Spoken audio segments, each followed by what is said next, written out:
internet because maybe after Is it with Jordanian? Ooh. You know, today I heard that this Middle East thing is not going to end anytime soon. No, it will not. Seems like it's going to be there for a while, like Ukraine.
Super Bowl. Did you watch the Super Bowl? I didn't watch the Super Bowl. Did you watch the Super Bowl? No, I didn't have time. Same time I had arthritis. What? You're You're not crazy about the Super Bowl. messy with I'm not a man. You don't have to be a man. I know that certain woman. Oh, you're so funny, Jake. I know. They kind of What's, I like to golf. You like golf? Yeah. Who's your favorite golfer? I play golf and I had the kids under the hands down. You know that? Oh, I don't like I to play have golf. 2 times when I got a national press club. Whoa. Yeah, I got certificate. Yeah.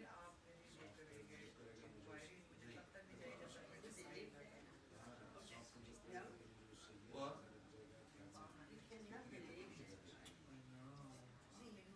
I know.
मेरे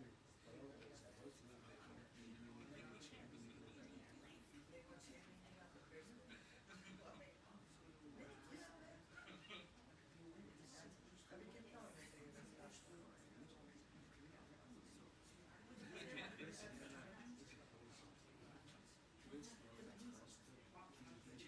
ये मेरे साथ पहले है दोस्त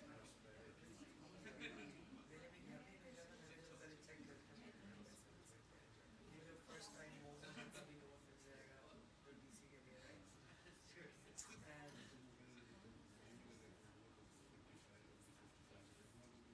नहीं नहीं वो दूसरा बोले नहीं ये मिल फर्स्ट वो मेरा वाला नहीं है सर मेरी फर्स्ट में होने वाला फेडरल गवर्नमेंट पे तो आप हर पैसे वो लोन दे देते हैं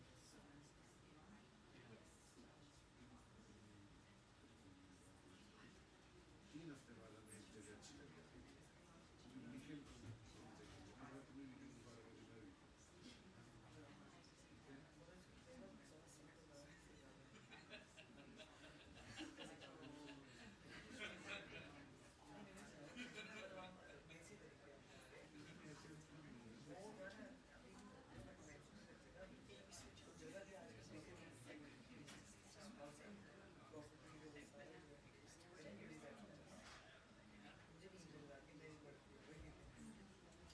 अभी कोई अच्छा टाइम नहीं किसी और आपने जो चेक है वो अपना इंटरेस्ट रेट 7.5 आई थिंक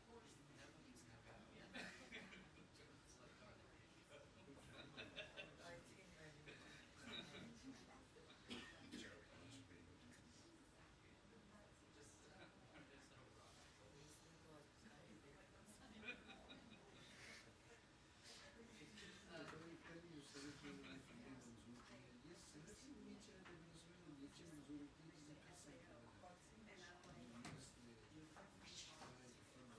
जिसे फिर से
So, miracles were right from the now, he's stuff here, that's stuff there.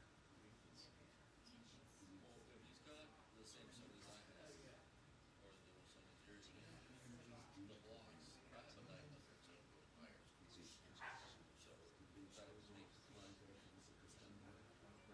Hi, everyone. Sorry for the delay. We're still waiting for the president's remarks. So once those finish, we'll get started. So sorry. Has he started? No, he hasn't started yet. He hasn't started. But they're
forgive and forget the past mistakes and let's help each other.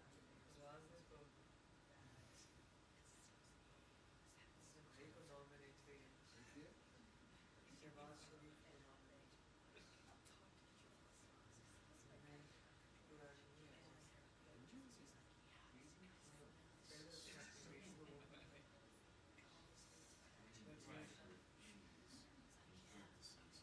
Application को वो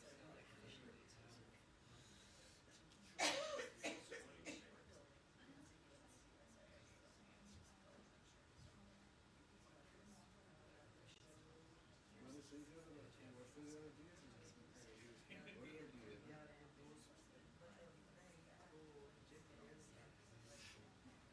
वो दोस्त मतलब नहीं वो मुझे clear था वो दोस्त मेरी लिवरपूल को भी करना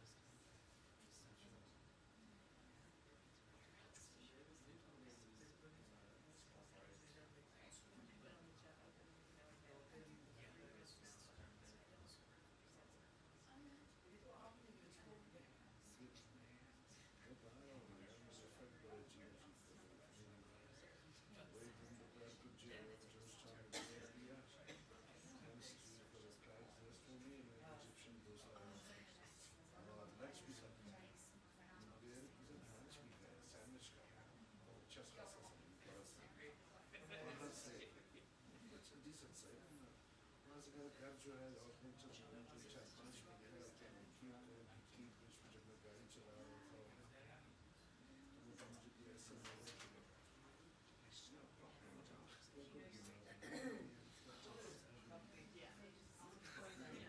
मेडिसिन बहुत दबा के देते हैं उसके साथ एंटीबायोटिक्स और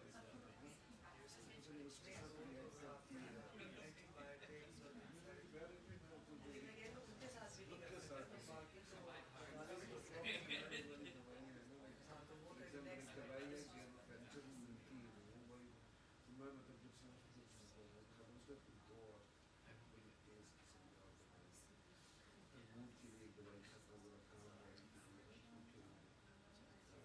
एंजाइटी वो भी शुरू से ही देखेगा अपनी हाथ भी तेज हो जाती है ना इसलिए कहते हैं कॉफ़ी ज़्यादा म्यूजिक बच्चों की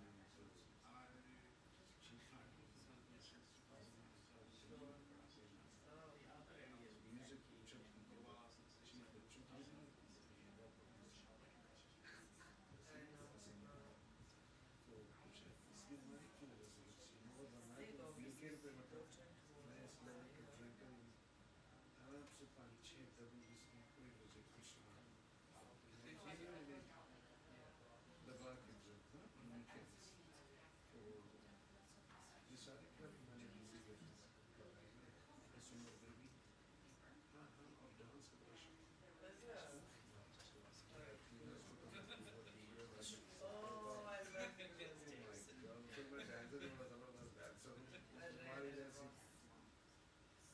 ये अपनी तारीफ बात तो सुनो ना यूनिवर्सिटी में लाइफ में प्रॉपर रेस वेस ये वो सारी चीज़ें की मजे का डांसर मेरे से डांस मैं जब डांस करूँ तुम्हारी तरह किस जी करता है कि सुबह मेरे वाला डांस किया स्पेनिश ही किया जाए ये मुझे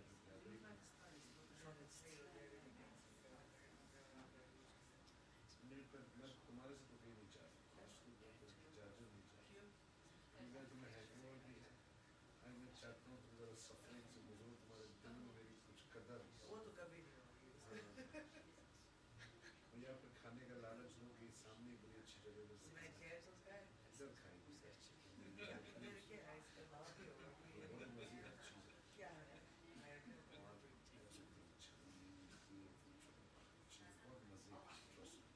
नहीं ठीक है खिलाओगे तो मैं तैयार हूँ लेकिन रिफ्रेश करने के लिए फ्रूट्स भी हैं जूसेस भी हैं मुझे वो फ्रेश करना है मतलब कोई वो नहीं वो नहीं इतना बुरा नहीं होता भी मेरी उम्र है उससे भी है कि आप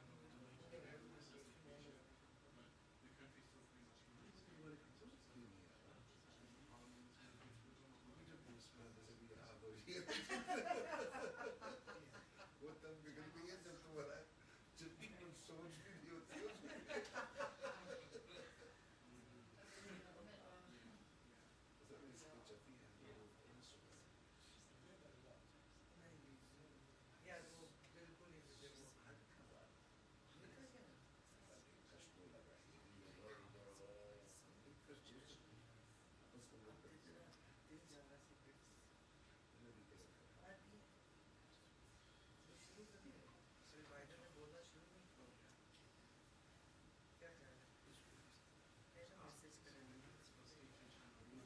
कितनी बजे ठंड है मुझे तो लगता है आज सुबह बर्फ पड़ रही थी मैडम, हाँ जब आज सो रही थी, न्यूयॉर्क में भी पड़ी है तब जब सो रही थी उसे बर्फ थी।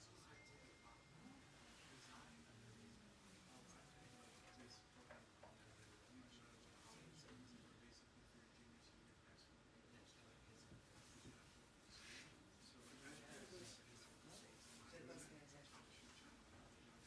Rahman, you want to go smoke a cigarette?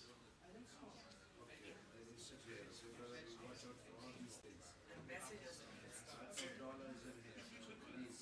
actually I don't have a door I don't need something like Yeah. so I need the door for you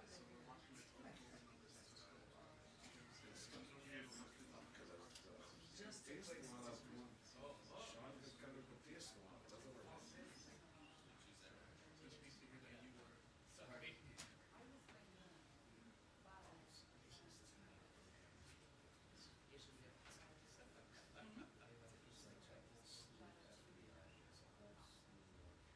And CIS, you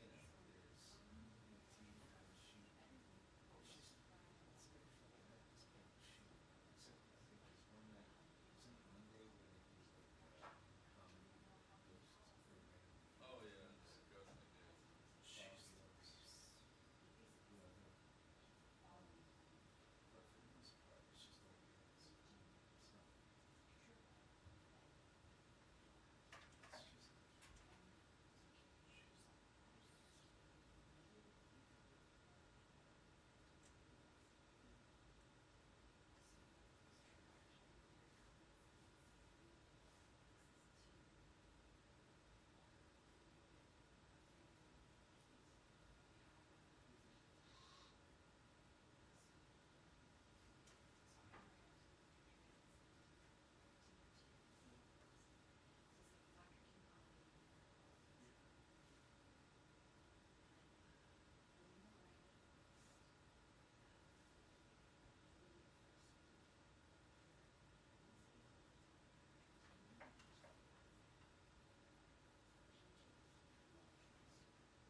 It's cold here. They turn on the heat or they turn the aircon. That means you're not working hard enough. No, I did. Yes, I know. I need to bring blanket. You're not normally just sitting there for so long. Did I used to working hard but still not sweating, you know. Because especially State Department insulation. They're good. This.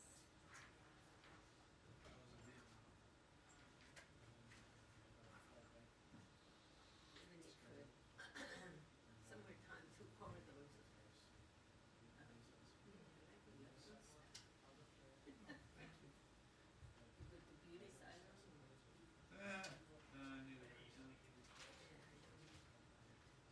You're going to a barber shop or beauty salon?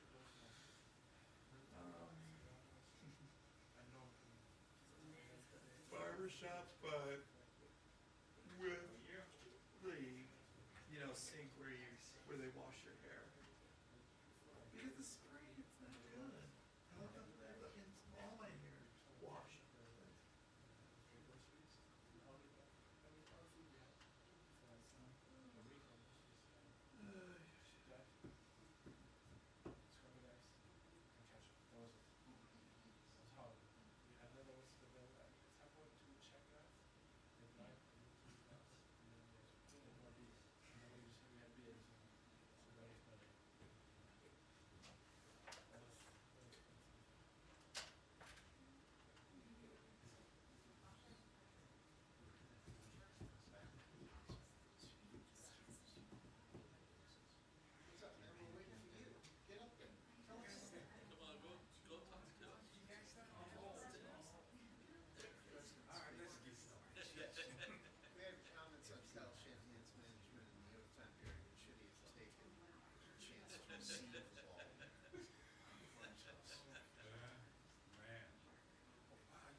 Good afternoon, everyone. Sorry to be a little late, or a lot late, actually. I'm going to start with some opening comments about travel. Secretary Blinken will leave tomorrow for travel to Tirana, Albania, and Munich, Germany. This will be the Secretary's first trip to Albania, and while there, he will reaffirm the strength of the United States' relationship with Albania. Albania has been a strong voice in support of Ukraine's defense of its sovereignty and freedom against Russia's brutal aggression. Albania was a principled leader during its tenure on the UN Security Council and as the 2020 OSCE chair, and is a key partner for stability and progress in the Western Balkans. The Secretary will then travel to the Munich Security Conference as part of the delegation led by Vice President Harris. While in Munich, Secretary Blinken will hold bilateral meetings with global leaders and underscore the importance of the enduring U.S. commitment to the NATO alliance. The NATO alliance has secured a historic peace for both the United States and Europe for the past 75 years and is helping the United States maintain an edge over our adversaries for the future. The Secretary will also reaffirm the United States' enduring support for the people of Ukraine, continue discussions with partners on how to achieve lasting peace and security in the Middle East, and highlight our steadfast commitment to transatlantic security. We will have more announcements about his individual meetings in Munich over the course of the trip. And with that, I will take your questions. Humera, you want to start? Hi, Matt. You're in a different seat today. I didn't know people were allowed to change seats. I think we can have some mobility. You're not allowed. Here. You can only sit there. I'd be confused. And Matt is not Eric. here, so I just I wanted noticed, to. yeah. I just wanted to ask a little bit about UNRWA, given that the supplemental passed in the Senate, although we know it has a long way in the House and all that. But there is a provision has been added recently, basically barring the United States from resuming its funding for UNRWA. I just want to sort of a little bit do fact checking. Does that mean that the question of whether or not the United States will resume its funding to UNRWA when and if the investigation is concluded is in a way irrelevant? And this provision makes it almost impossible for the administration to resume its funding for the agency. So I think it's hard to answer the question because the high degree of uncertainty that you kind of got it at the intro to your question, which is this is a law that has passed one chamber of Congress. We don't know what will happen in the House, but as you heard the President just say, we very much urge that that the House take up the legislation and pass it. That being said, we don't know what the final provision will be, but of course we will comply with the law, whatever it ultimately looks like. But the way the provision has been added, it looks like there was quite a lot of bipartisan support from Congress. So do you think that that would mean even if this supplemental fails, there is going to be another legislation and this provision will likely be put in there? How concerned are you basically that the administration by law will be barred from resuming its funding for UNRWA, and what alternatives are you looking at? So I just don't want to get into trying to speculate about what Congress might do. As you know, that is always somewhat of an unpredictable situation, and I think it's an incredibly predictable situation right now if you just look at the back and forth over this very piece of legislation between the House and the Senate over the past few weeks. I will say, as a general principle, we support the work that UNRWA does. We support delivering humanitarian assistance to the Palestinian people in Gaza. The United States has been the largest funder of humanitarian assistance to Palestinians, and we expect to continue funding humanitarian assistance to Palestinians. We, of course, have suspended our funding to UNRWA while the investigation is ongoing. We don't know what Congress ultimately will do, but we will explore any and all available alternatives to ensure that humanitarian assistance can continue to flow from the United States to innocent civilians who need it. And are you already looking at those options like rerouting this money to alternative like humanitarian organizations on the ground, and are you encouraging other countries to resume their funding or even like increase their funding? I don't want to get too much into internal deliberations, and I certainly don't want to get into the conversations that we're having with other countries. As you know, we have suspended our funding. I know other countries have done the same. I know we've done that in good faith because we think it's important to see the results of the investigation, and it's a legitimate thing for other countries to want to wait and see the results of the investigation and how UNRWA responds to that investigation as well.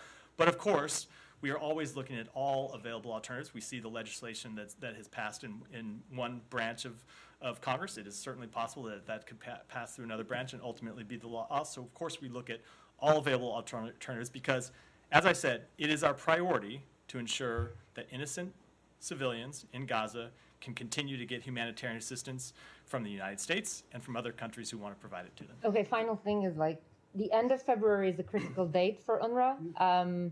So do you have like anything concrete planning towards that date? It's not too distant in the future. As I said, we are engaging in conversations with the United Nations and with our international partners about the importance of ensuring that humanitarian assistance is not interrupted. We'll continue to do that. There's nothing I can provide you in terms of specifics today, but those are conversations that are ongoing. And I would also say this does highlight why it's important that the United Nations investigation proceed as quickly as possible because of this very real challenge. Could I follow? Yeah, go ahead. Suppose that the investigation comes satisfactory and so on. Will the U.S. make a commitment that it will continue to? So, Saeed, whenever you start a question with suppose, it's like starting a question with if. You get to a hypothetical. I don't want to engage with a hypothetical. We will wait and see what. You are waiting for the result. Let me just finish my answer. We will wait and see what the results of the investigation show, and importantly, how the United Nations and how UNRWA respond to the results of that investigation. That is as important. Right. But both the backward-looking aspect of it, the backward-looking aspect of it is important. So is the forward-looking aspect in terms of how they respond, how they impose accountability for any employees who are shown to have engaged in wrongdoing, and how they put in place any measures to ensure this can't be repeated in the future. Okay. Now we know that UNRWA is not only in Gaza; it is in the West Bank, it is in Jordan, it is in Lebanon, it is in Syria. I mean, it takes care of millions of Palestinians. I mean, do you see an alternative to UNRWA after, so many decades of being there, knowing exactly what to do, making sure that Palestinians in these awful refugee places are able to eat and go to school, get medical care? So, Saeed, we support the work that UNRWA does. Right. So you're the biggest donor. I want to make sure that is very clear. Yeah, you are the largest donor. I know, we support that. That is exactly right. And that is why we think it's so important that they conduct this investigation. And that is all, this is just kind of, we're speaking with this in relation to UNRWA, but this is always true when you see credible allegations of wrongdoing at any organization, whether it be a government entity, whether it be a nonprofit, whether it be a private corporation. It's important that that organization take action to ensure that people are held accountable, that they implement reforms if necessary, and that is all the more true at an organization that depends on funding from donors, as UNRWA does. Okay, but I don't want to belabor the issue. Please do. Obviously, that you. Yeah, okay, I will belabor the issue. Don't say things that aren't true. Okay, exactly.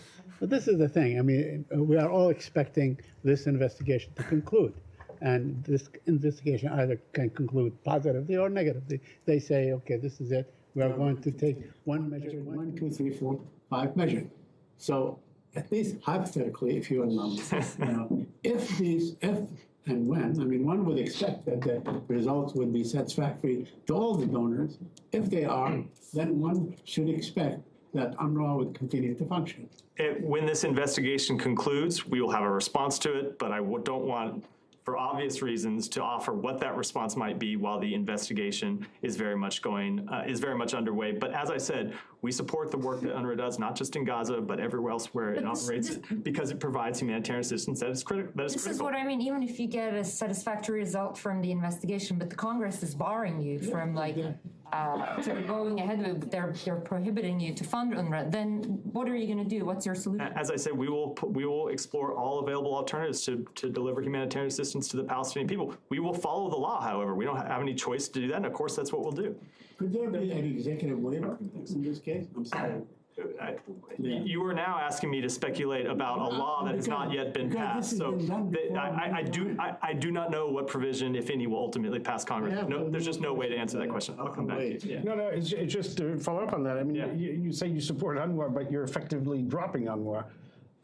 You support that language in the supplemental. We'll see if it passes the whatever. But at the moment, you do support that language. Look, when that language cuts funding for UNRWA. How can you say on one hand you support UNRWA?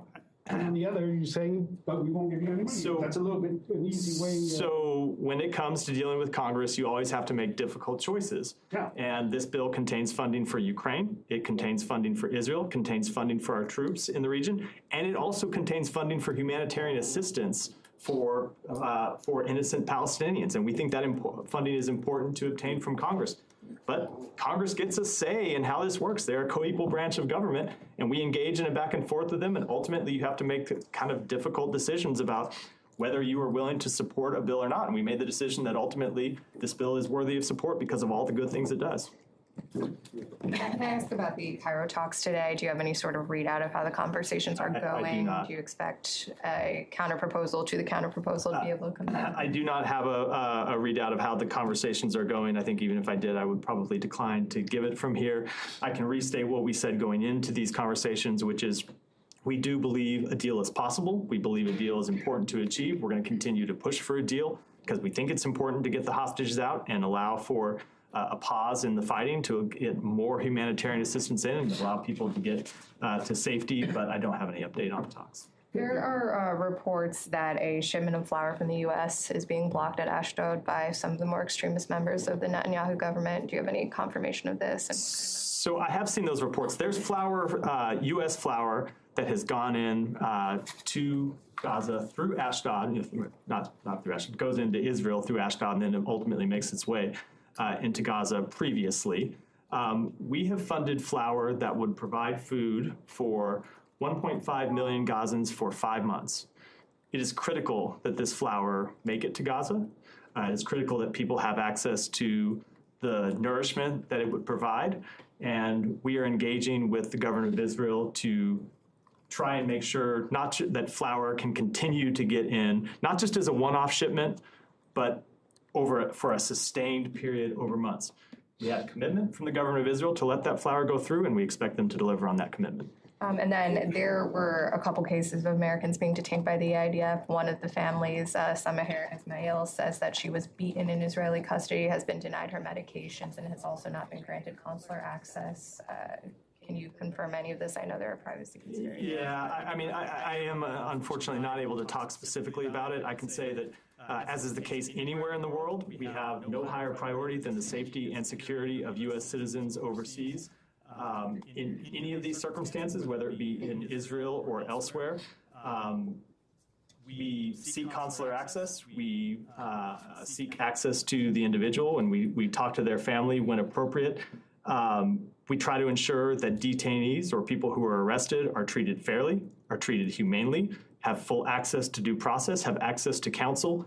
But as is often the case, due to privacy considerations that are just in the law that don't give me any wiggle room at all, I'm unable to speak in detail about this specific case. You were detained in Gaza last week. Unfortunately, for the same reason, I'm not able to speak in detail about their case because of the privacy rules. But I would just say in general, just because of this provision in the law that prohibits me from speaking about what we're doing when it comes to any specific case, you should not interpret that as a lack of activity by the United States government. In any case, when there is an American that is detained overseas, as I said, we first seek for information. We seek information about their case. Then we seek to ensure that they are treated fairly, that they are treated humanely, that they are given due process, and that's true whether it be in Israel or anywhere else in the world. Just to follow on. Don't interrupt. Please don't interrupt your colleagues. Yeah. On the same trend, there was Just another take a beat. American who was reportedly shot by Israeli forces over the weekend, an American teenager. Do you have any information about the circumstances of his death, and are you concerned this is becoming a trend? We've seen 2 American teens shot in the past month by Israeli forces. We are aware of this case. We are seeking more information about this. I would say there has been another case, and in that case, we called for an investigation. There is an investigation that's ongoing, and in that previous case, what we've said, and I would reiterate today, is if that investigation finds that there should be accountability, we expect there to be accountability. We are still at the information gathering process with this second case, but as is always the case, if the information leads us to believe there should be further investigation or accountability measures, we will, of course, call for those both publicly and privately. I have another unrelated to this, if you could come back. Okay.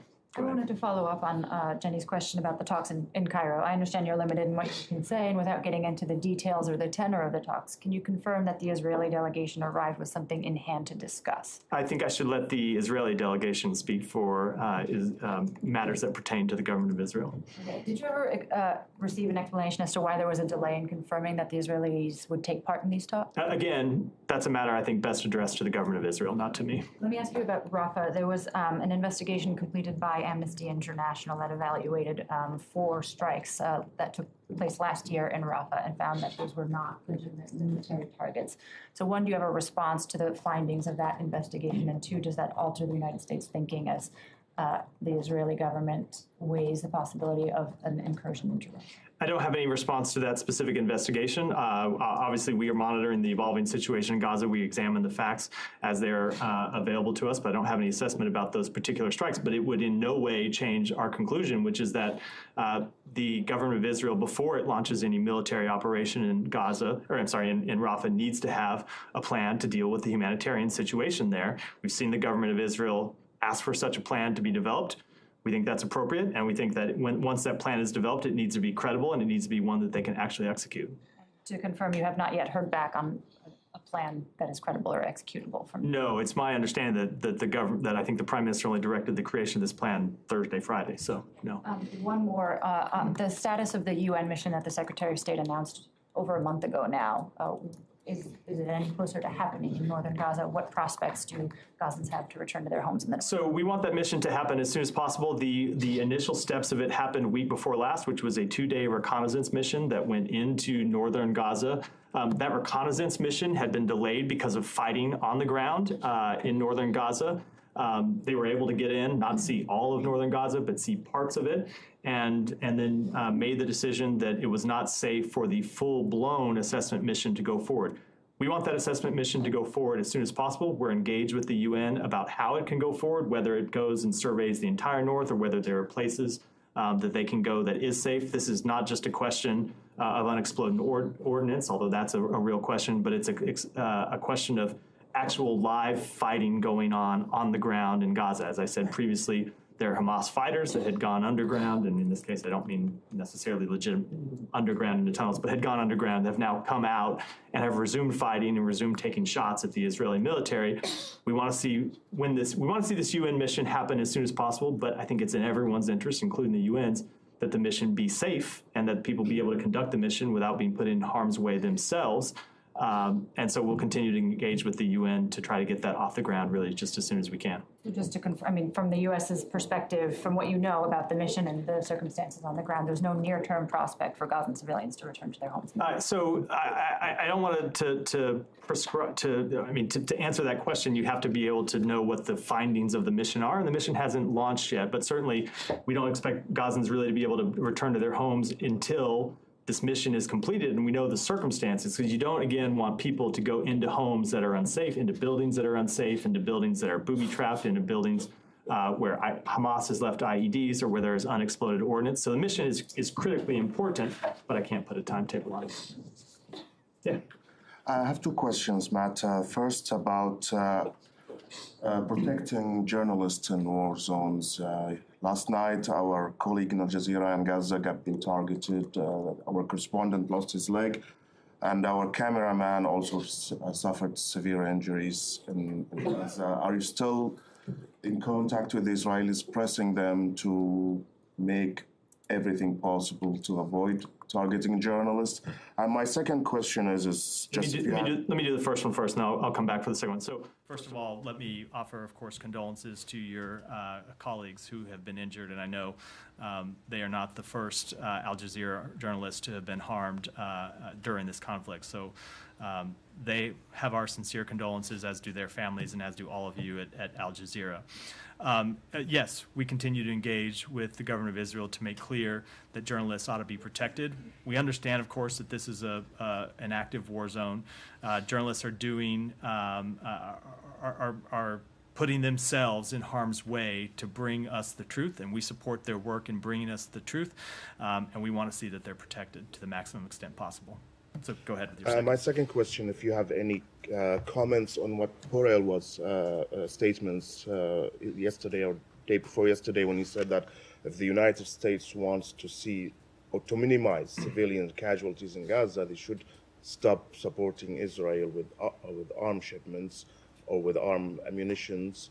And he compared that to what the United States did in 2006 in the war in Lebanon, when they put a pause on supplying Israel with arms and ammunition. So just as a factual matter, I've checked with people here about the pause in 2006, and no one is aware of that actually being the case. So just as a factual matter. Secondly, with respect to the question about ongoing support, this is where we just have a fundamental disagreement, where we think it is in our national security interest and is in that we continue to support Israel's right to ensure that the October 7th attacks cannot be repeated. We want to see them have the ability to go after Hamas, to defeat Hamas. We know that Hamas wants to continue to target Israel. Hamas has been very clear about what their goals are, and they have not changed since October 7th. They want to continue to launch terrorist attacks. They are committed to the full-scale destruction of Israel, and we want to see Israel to be able to answer that. We want to see Israel be able to answer the attacks from Hezbollah in the north. We want to see Israel be able to deter attacks from Iran and malign activities from Iran, which continues to fund other proxies that are hostile to the state of Israel. So that is true, and it's also true that we want to see Israel do more to protect civilians from harm. And so I know sometimes it is difficult for people to understand that two things can be true, but those are the two things that we believe in. And so the obvious tension is trying to ensure that Israel can accomplish that first objective while doing everything in its power to ensure that civilian harm is minimized. And so we engage with them on that second question, offer them ideas and expertise and ways to minimize civilian harm. We have seen civilian deaths come down from the levels they are. They are nowhere near where they should be. They're still far too high. There's still far too many Palestinians that continue to die. It's why we continue to engage to try to achieve a humanitarian pause, and why we continue to work to try to bring a durable end to this conflict, and that's what we'll continue to do. Yeah, go ahead. Moving to another region. Yeah. Senegal, could you speak to us a little bit about that in the sense of how you perceive things? The internet has been cut again. The protests are getting actually deadly. The government banned a march that was planned for today, and looks like there potentially could be a march for this weekend if it's not banned again. Situation is getting worse and worse every day. What is your take on that? What is the U.S. We are extremely concerned about the situation in Senegal, the political situation in Senegal. In fact, the secretary spoke to the president of Senegal this morning to reiterate our concern about the situation there and to make quite clear that we want to see elections continued as they were scheduled. We want to see them take place as soon as possible. As they were scheduled, for February 25th. Yeah, we want to see a return to elections. We'd like to see them February 25th, and they don't take place on February 25th. We want to see them take place as soon as realistically possible after that. Okay, and so he spoke to the president this morning. Today. Thank you. Yeah. I want to go back to your opening statement. Before that, is it your understanding that Russia already has the upper hand in the war due to delay? I would not say that they have the upper hand. I mean, we've had a lot of people make assessments about this conflict going back to the beginning that turned out to be wrong when they assessed that Russia had the upper hand. And I would never want to underestimate both the bravery of the Ukrainian military and the skill that the Ukrainian military has shown. And I should add to the skill, the innovation that they have shown in bringing new weapons to this conflict. But we have already seen an impact because of Congress's failure to act. We have already seen shortages on the battlefield. We've seen depleted stocks on the battlefield, and that has affected the Ukrainian military's ability to answer the ongoing attacks from Russia, and it's why we think it's so important, and it was why you just heard from the president in the last hour that the House act as soon as possible without delay to pass the funding request that the president put forward. The president made his point about the importance of U.S. leadership, and you also amplified that. But my question is, let's talk about the damage has already done. The secretary is headed to Munich. Other than just explaining to the allies how Washington works, what is he going to say to make the case about the U.S. leadership and the current state of U.S. leadership? He's going to make the case that the president made, that as long as Joe Biden is president, we will continue to support NATO, we will continue to support our European allies, and we will continue to stand with Ukraine. You just heard that from the president a moment ago. And I think you will also hear him say what I said from this podium yesterday, which is that one of the hallmarks of this country is our enduring bipartisan support for NATO. If you look at polls, and you don't usually do polls from this podium, but this isn't a political poll, it's an issue poll, there is broad, widespread support from the American people for NATO. There is also broad, widespread support for NATO in Congress, and we expect that support to continue. I have two more, if I may. Can I get your comment on Russia's decision to put Estonian PM and other Baltic leaders to blacklist? Let me take that one back and give and you an finally, answer. on Azerbaijan Armenia, last year the secretary, when he was in Munich, he put together a trilateral meeting. Now there's a tension going on during the past 2 days. Is he planning to meet with the leaders, and also what is your reaction to what's going on? So we are concerned by the reports of deadly military-to-military clashes, which resulted in several casualties. We offer our heartfelt condolences to the families of those killed and injured. The use of force undermines negotiations. The only way to a sustainable peace is at the negotiating table. Any ceasefire violations should be investigated and properly addressed. As the Secretary continually emphasizes, the United States is committed to Armenia-Azerbaijan peace negotiations. And as it pertains to the Secretary's schedule, I don't think you were listening very closely to my opening remarks, where I said we will make further announcements about his schedule in Munich as we get closer to the date. Will Special Advisor Bono accompany him in the trip? I just don't have any further comments about who will be traveling or with whom we will be meeting while in Munich. Go ahead. Thank you. Circling back to the Gaza hostage negotiations, it's been reported that a major sticking point that's emerged is Hamas's demands that prisoners again be released as part of any deal, this time including individuals who have been convicted of very serious offenses.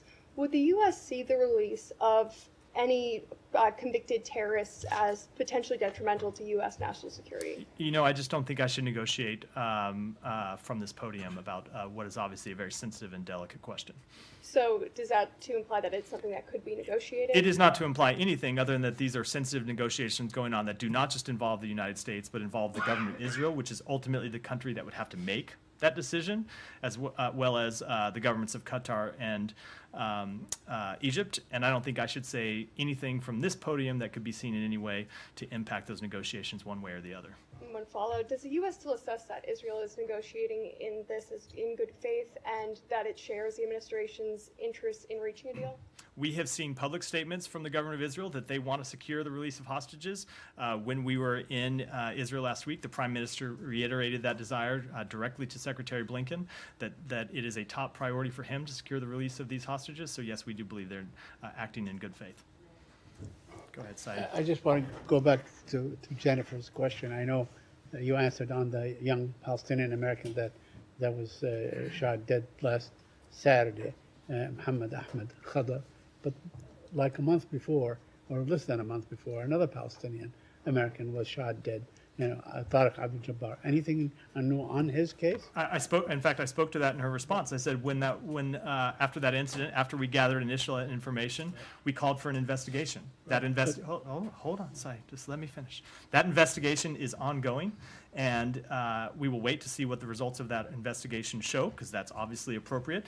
And if the investigation shows there ought to be further accountability measures taken, we will not hesitate to call for them. But does Israel have a good record in investigating the killing of Palestinian Americans? You know, Saeed, I want to wait. Before I speak to that, I want to wait. I do not want to prejudge the outcome of an investigation that is underway. Mary, you sound like you had something else. So just a few things on that. So you said if the investigation yields to some sort of wrongdoing, we will call for accountability measures. If it shows that accountability is appropriate, we will call for it. Right. So then it's again going to be the Israelis to take those accountability measures. I do not want to. You're asking me to go. You're asking me to go a little far down a hypothetical path that we are not yet. I understand what you're trying to get. I'm not. Understand like what exactly the accountability measure will be if there would be one. I do. There were two ifs there, and I do not. And they get back to the place.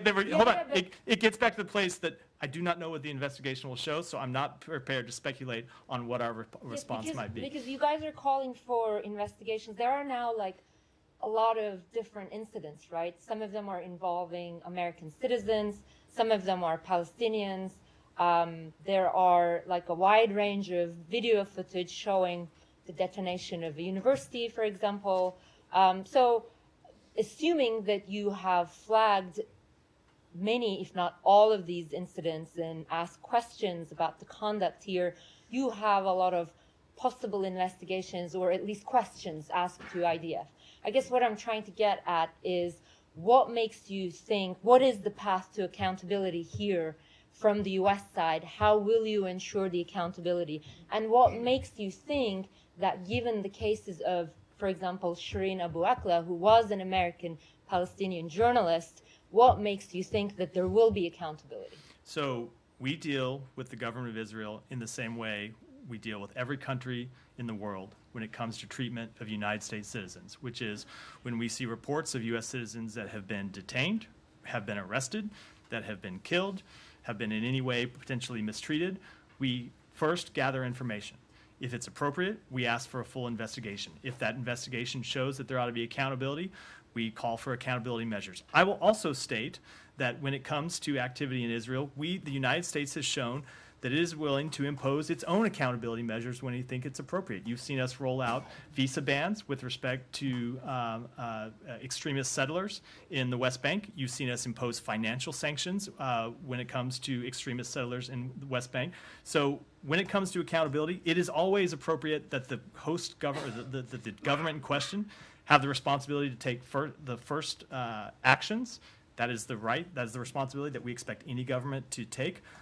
But we have shown that when we think more needs to be done, we are willing to take further action. And are you satisfied with the answers and the level of response that you're getting from Israeli authorities and IDF when you raise these incidents? Are they like? So we're a little bit mixing apples, and you're mixing a little bit. Hold on, just let me say, you're mixing consular issues and actions in Gaza, which are consular issues necessarily. No, I'm just trying to get a sense of like how responsive they are when you raise these issues with them. We have the ability to get answers from the government of Israel when we raise them. Right. And my final thing is Chris Van Hollen, Senator Chris Van Hollen, in his floor speech, accused Israel of, quote, textbook war crime, quote, in remarks detailing a lack of access to food in Gaza, which gives me another excuse to ask a previous question from other briefings. Is there any ongoing atrocity determination process within this building looking at whether there's been breaches in Israel's, breaches of international rules of war in Israel's military conduct? So as I've said before, we are monitoring the evolving situation in Gaza and are examining facts as they develop as part of our regular work and normal process. I'm not going to get into what the internal deliberations look like. We do seek to thoroughly assess reports of civilian harm by authorized recipients of U.S.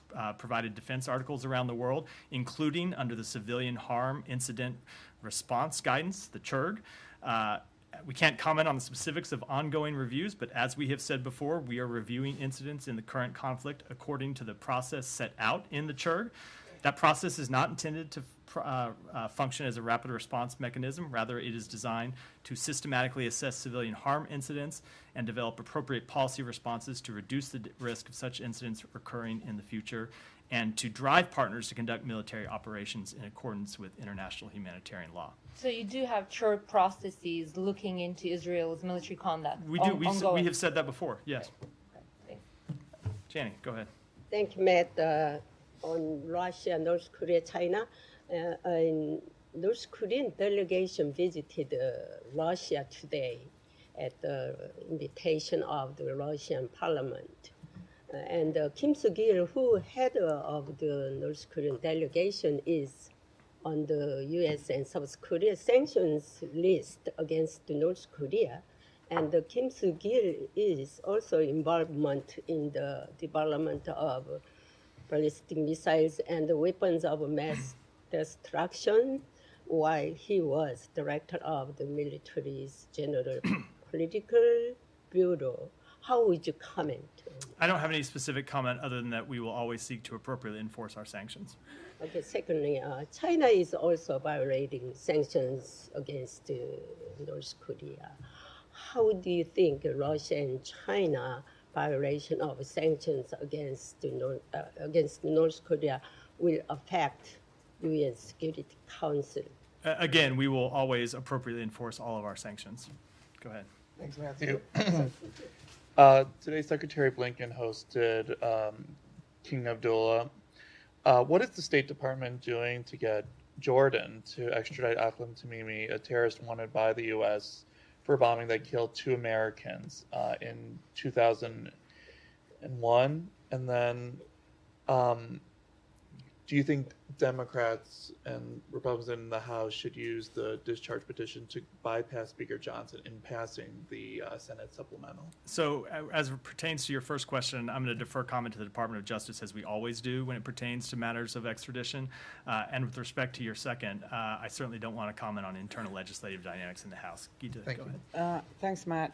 As you're working towards release of the Israeli hostages and sending humanitarian aid into Gaza and everything related to that war, Iran today test launched 2 ballistic missiles, and it seems like they have just converted a container ship into some ship to carry weaponry in. Does the Biden administration feel pressured in expediting settling and putting an end, bringing an end to the conflict in the Gaza Strip? So we want to bring an end to the conflict in Gaza as soon as possible for a host of reasons. One is to stop the suffering of innocent civilians in Gaza. One is to find a way to ensure Israel's lasting security. You've seen the Secretary engage in diplomacy around this question, where he's traveled the region to coordinate with partner countries about a way to find a durable and lasting peace. And of course, it's very much to end the risk of instability and end the risk of further conflict. That has always been the case. And what Iran is doing, including what its proxies are doing, that's not adding to the pressure. No. Look, Iran's proxies have engaged in destabilizing activity before October 7th, and of course, don't forget that Hamas is one of Iran's proxy groups that it funds and has funded for years. That is the instigator of October 7th, and who is responsible for the attacks of October 7th, and is responsible for this entire conflict in the first place. So we have long seen destabilizing activities from Iran, and we have held Iran accountable for those activities, and we will continue to hold them accountable for those activities going forward. Matt, another subject that has been a concern of the U.S. regarding Iran, its nuclear program. For the umpteenth time now, IAEA Director General today has again expressed concern, saying that Iran's nuclear program is not transparent. Where does that fit in? Isn't that a matter of concern that while you're busy in the Middle East, that Iran could go further than where it is right now? It remains the policy of the United States to prevent Iran from obtaining a nuclear weapon. That has not changed, and it will not change. And we will continue to engage with the IAEA as well as with our partner countries in the region and beyond to ensure that it cannot achieve such a weapon. Go ahead, Harry. According to media reports on Monday, a group of 20 unidentified individuals seized the Nobel laureate Professor Muhammad Yunus' offices. And as you are aware, that Bangladesh regime has taken control over one-sided parliament, judiciary, media, and anti-corruption. Now the entity like Grameen. So what is your perspectives on these situations? So I would say regarding the multiple criminal cases filed against Dr. Muhammad Yunus, we note that the labor case was tried with unusual speed. The Anti-Corruption Commission has approved a charge sheet for additional cases. Those have drawn widespread condemnation from around the world. We share the concerns voiced by other international observers that these cases may represent a misuse of Bangladesh's labor laws to harass and intimidate Dr. Yunus. We worry the perceived misuse of labor and anti-corruption laws could raise questions about the rule of law and dissuade future foreign direct investment. And we encourage the Bangladeshi government to ensure a fair and transparent legal process for Dr. Yunus as the appeals process continues.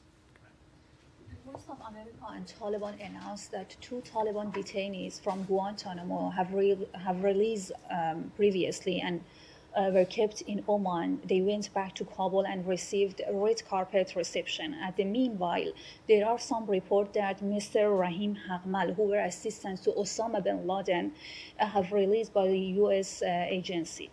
Isn't the U.S. government worried about releasing these high-profile terrorists and if they pose any direct attack or threat to the United States? So with respect to the detainees that were released in Oman, we were not involved in that release. It occurred after the expiration of security guarantees made by Oman during their initial transfer in 2017. Okay, another question about the Doha summit. What's the United States stance in the upcoming UN conference in the Doha about Afghanistan? So, Special Representative for Afghanistan Tom West and Special Envoy for Women, Girls, and Human Rights in Afghanistan, Rina Amir, attended the last UN Secretary General's meeting of Afghanistan envoys in May of last year, and they do plan to attend the next one this month in Doha. The meeting follows the UN Security Council resolution on Afghanistan adopted in December. The United States strongly supports the resolution's call for a UN Special Envoy for Afghanistan and urges the Secretary General to appoint a Special Envoy as soon as possible. A Special Envoy will be well positioned to coordinate international engagement on Afghanistan to achieve the objectives laid out in this resolution. Go back there. Yeah. It's me. I have a couple questions. One about Egypt. Have you spoke with Egypt about their rules during the Rafah operation that we are expect? And are you going to support Egypt financially if they have any future rules in Gaza or during the Rafah operation, like during the trip that you traveled with Mr. Blinken to Egypt? Have you discussed any rules from Egypt? Because we see the far right wing in Israel accusing Egypt that they are complicit or like they are involved in 7th of October somehow. Do you agree or disagree with this? And what is the role of Egypt that you see in the future during the Rafah operation after that? The second question... There were like 5 questions in that one, so let me hold on. Let me answer that one before you go on to the second one. First, with respect to October 7th, no, of course there was no Egyptian involvement in October 7th. There's been no evidence presented to support that. I will say that we have found Egypt to be a great partner in both getting humanitarian assistance into Gaza to help innocent civilians there and helping to get American citizens and others out of Gaza, including wounded Palestinians who needed to leave Gaza to seek medical treatment. And we have found them a productive partner in helping to secure the release of hostages. And of course, they're involved in the ongoing talks to secure the release of hostages and a humanitarian pause. Now, second one. Listen, we have read that USA warned Israel or urged Israel to not conduct any big operation during Ramadan. You know, Ramadan is holy month for Muslims, and it's like now we are less 1 month to Ramadan. It's like gonna start at March 10th. And do you support like this idea that like pausing or like not permanent, but like at least ceasing fire, suspending any operation during the Ramadan? As you know, it's like holy months for Muslims, and like we have 1.4 million in Rafah. I don't want to answer that question about what may happen a month from now, because before we even get to that, we are trying to achieve a humanitarian pause and a release of hostages that would extend for some time, including through that period. So that is the goal that we're trying to achieve at this point. Jen, go ahead, and then we'll wrap. That he spoke with Paul Whelan yesterday. Do you have any more details about their call? Only in that it was, I think now the third. I may have that wrong. Maybe he's had a number of calls with Paul Whelan, who of course is speaking from prison. He assured Paul Whelan, as he has in his previous calls, that we're with you. We have not forgotten you. We continue to work to try to secure your release, and we will continue to work to try to secure your release. It is the top priority, not just of the Secretary, but of President Biden as well. Can I follow up on what you told me yesterday about the proposals? Has Russia rejected them outright, these significant offers? The proposal that we, the last proposal that we spoke about publicly, they did not accept, and I think I don't want to talk in any further. that you haven't I don't want to speak in any further. You should not interpret that one way or the other, but we decide when we're going to make things public, and we have not given you a further update. We're a wrap for today. Thanks, everyone.